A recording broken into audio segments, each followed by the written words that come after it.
ऐसे लोगों को क्यों आपत्ति आपसे?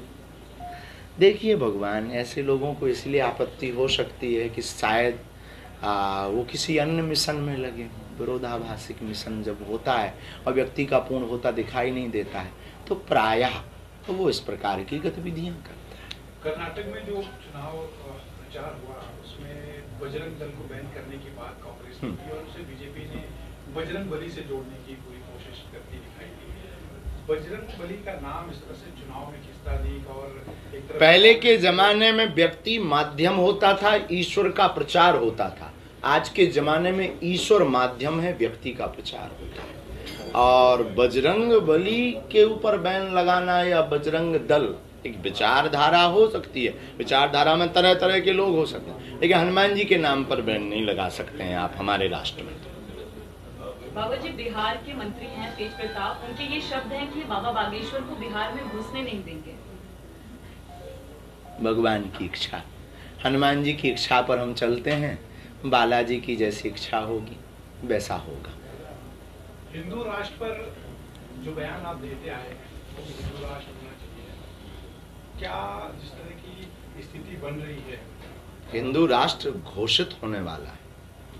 ये हमारा कोई नया बयान नहीं है या कोई नई तरकीब नहीं है, या कोई हमको फेमस होने के लिए हमने कोई फेम पकड़ रखा है।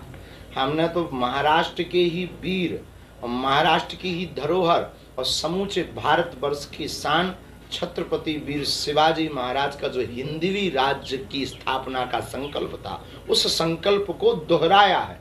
उस संकल्प को हमने सिर्फ बताया है कि भारत के हिंदू अगर तुम भूल गए हो तो बस अब जग जाओ। जो पूर्व काल में, पूर्व समय में हिंदवी राज्य की स्थापना की बात हो रही थी, हमने उसे हिंदू राष्ट्र के साथ प्रस्तुत किया है। अब लोगों का काम है, हिंदुओं का काम है, हिंदुओं को अगर सुरक्षित रहना है, हिंदुओं को अगर संरक्षित रहना है, सनातन को और आगे तक बढ़ाना है, तो हिंदू राष्ट्र की घोषणा करवाएंगे। नहीं तो साधु तो अपना काम करता हुआ चला जाए। आपके इन्हीं भाषणों के और इन्हीं हिंदू राष्ट्र की बात करना या फिर धार्मिक बात करने को लेकर आपको नोटिस भी दी गई है कि कोई ऐसी बात आप ना करें अमरनाथ में जिस तरह से आप हमें कोई दिक्कत नहीं, नोटिस हमें स्वीकार है। हम प्रायः कभी ऐसी बात नहीं बोलते हैं जिससे वैमनस्यता फैले, लेकिन हमको बोलने का अधिकार जितना हमें संविधान ने दिया है, इस राष्ट्र में प्रत्येक व्यक्ति को है, जितना आपको बोलने का अधिकार है उतना तो हमें भी है ना। तो हम अपनी बात रख सकते हैं ना,